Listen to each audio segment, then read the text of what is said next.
I've been to California, seen the sights and people there.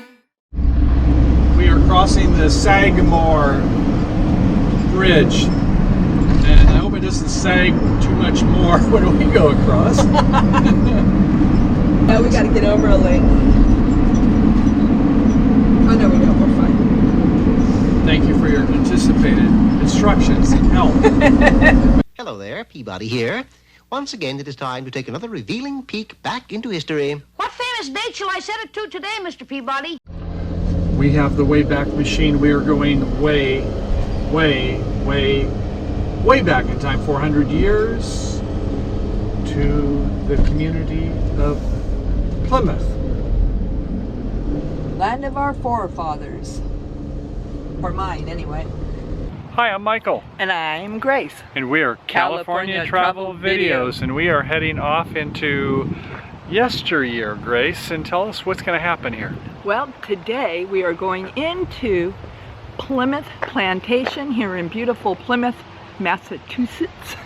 And we are going to go see how our forefathers, or I should say, as a direct descendant of William and Susanna White from the Mayflower, we're going to go see how the community lived today. So that's going to be fun and exciting. Something I've been wanting to do and something on my bucket list. Okay, well, let's go bucketize your list and go ahead and go on in. Now, I understand that people are dressed in the attire 400 years ago, and they're going to speak that way? They're character actors, so they're going to live as they did 400 years ago. So this is going to be a big treat. Okay, let's go enjoy. Watch the Check stairs. this out.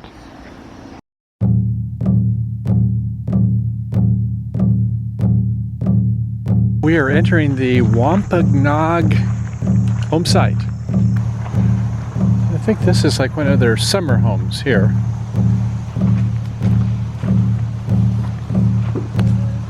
Greetings. Good, thank you. Any questions about it? I'm just kind of watching here. This is so interesting.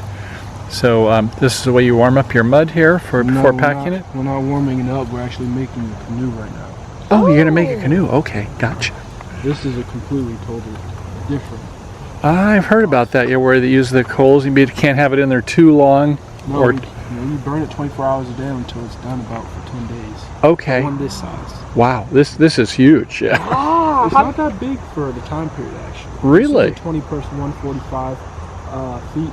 And now, by modern standards, yes, it's very big, but for us, no.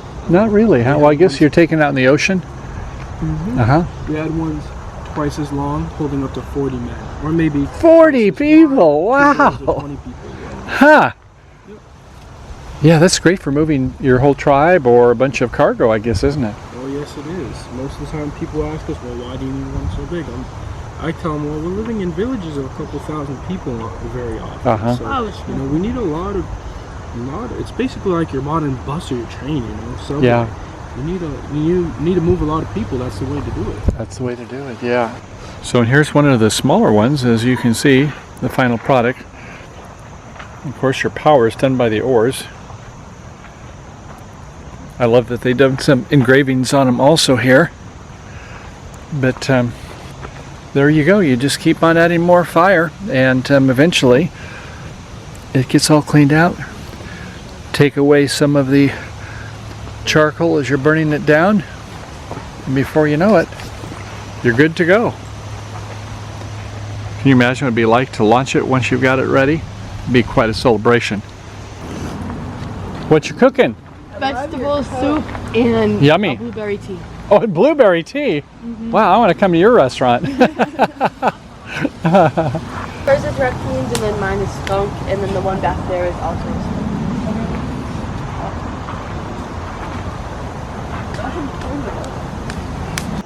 So this is the winter home here. You can see that the thickness is much more. In fact, they use bark here, don't they? So yeah, this is pretty serious here on this one. And you can see you want a lot of insulation because, well, the snow comes and you get a foot of snow. You want it to be more like an igloo, and you need to have enough reinforcement here to hold everything in place. So let's see inside. Wow. look at this. If you wanted blankets, they have blankets. This is an example of a winter house. They would probably be located 2 or 3 miles inland. Oh, winter house, honey. Where in the winter they would move where it was more sheltered, more far Yes. away from the wind. Yes. And then when they come back in the spring and summer, the house like the reed mat covered house. Go down to the shore for your summer house, and come here in the middle of the woods for your winter. And here's the chimney. That's right. And there's 3 of them, which is why this is called a Nash Witu. Nash means 3. Oh, okay. We only have 2 little campfires, but they would be 3 here. I'm surprised that the ceilings is high, but I suppose here again that's kind of a function of the fire and the smoke going out. Well, yeah, that's definitely part of it. I mean, they try to use deadfall and stuff that's very, very dry to avoid the smoke, but it's hard. Yeah. How many people would live in this Well, size? it varies, but a house like this is probably 12 to 15. They were a matriarchal society, so if you got married, you moved in with your wife's family.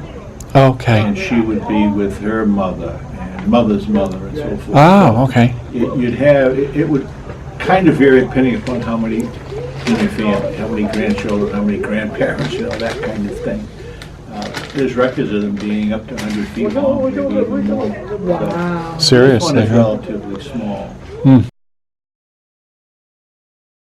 In 1620, Mayflower carried 102 passengers, later known as Pilgrims, across the Atlantic. These colonists founded Plymouth, the first permanent European settlement in the New World, that is the New England. Today, around the world, the Mayflower is an important symbol representing America's beginning. It was a merchant ship meant to carry cargo across, but in this case, what happened is William Bradford said they were going to take not only cargo, but they were going to be taking people across. They were going to pay to go out of the Amsterdam area and come across to the new frontier. Here I see in the church, is this where one of the elders would be? Yeah. Mm-hmm. Okay. Yep. And what was their religion they were practicing here? Well, they were an offshoot of Puritans. Yeah, offshoot Puritan. Part of the Church of England. Okay. The difference is the Puritans wanted to stay part of the Church of England. Separatists wanted to completely break away. So that was their The separatist kind of thing we heard about in the video? Okay. Yeah. And there is an upstairs here too. Uh-oh. Church down below. Cannon, I guess they use for negotiations up above. Well, that would be kind of rare, I would suppose, but nonetheless, if you had a good building for a church and it's very solid up above, sure. Protect yourself from the possible invaders. Okay, we are definitely in the fortress here. You can see that they have pretty rough, but nonetheless effective fence line here. And here's some of the families. Look at the thatch roof.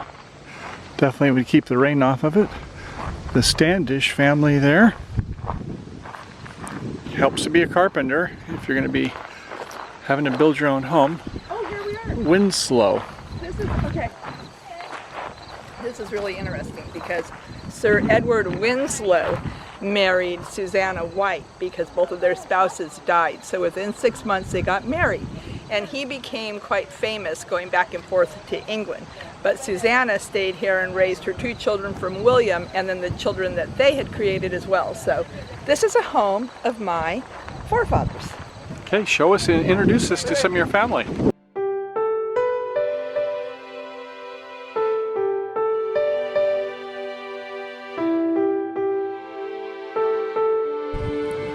Okay, and here we have some of the acres of land, 1 acre per person. Nice hillside property. The soil, it's not the best. You can see here it's pretty hard, not a lot of loam, not really a lot of foliage to kind of soften up the soil, so you work it as best you can. And for navigation, here were some of the tools of the trade. This one, believe it or not, is going to be used to keep track of a record. You know, this is your storage device. And so it would be able to have pegs that you would use to keep track of the speed in a 4-hour period and your direction. And here's, before the days of the sextants, they had a crosshatch, or Jacob's staff as they called it. And it would be able to show you the angle between the horizon and the North Star, or the sun. And you could use that to get your degrees of latitude. So you worked in a 4-hour shift, but how long was that? Well, you had your ears. You had a bell. You didn't have a timepiece there, but every half hour, the person who did have the timepiece would ring the bell, and you knew that 8 bells and you were off your shift, so I'm sure you kept careful track of those. So at any rate, that was how they kept track of time. One person had the watch, the rest of them listened to the bells. And sometimes after having a great day just hanging out and self-actualizing downtown Plymouth, it's mighty nice, wouldn't you say? It's gorgeous. You just got to take it all in. So, born on the Mayflower, Peregrine White Homestead. And this was the property, and rumor has it that that house has actually pretty much been kept the same as it was during his life and times. I find this of particular interest because this is the first generation on my grandmother's side. She is a direct descendant of William White from the Mayflower. So this has been a very fun journey traveling through this area, and we hope to tell you more about it. Until then, happy trails! What is going on? Don't tell me I've lost my seat this time. Come on, you're taking too long. I'm driving now. Hey, what is happening here? Come on, get in, let's go. I gotta pee. What are you doing here on my seat? And I took you in the Atlantic Ocean today, and you are going to be all wet. Okay, move over. Come on, make room. No. There you go. That's what I'm talking about. Clean off my seat here. Goodness gracious, Kaliki. Kaliki is telling you what he thinks of you there. Where the sun isn't shining. I'll get it, I'll get it. Sorry. Oh, now look at her seat. Well, Grace, what do you think about your seat there? Have you been to California? Seen the sights and people there? Walked the streets of sleepy sea towns? Tasted salty ocean?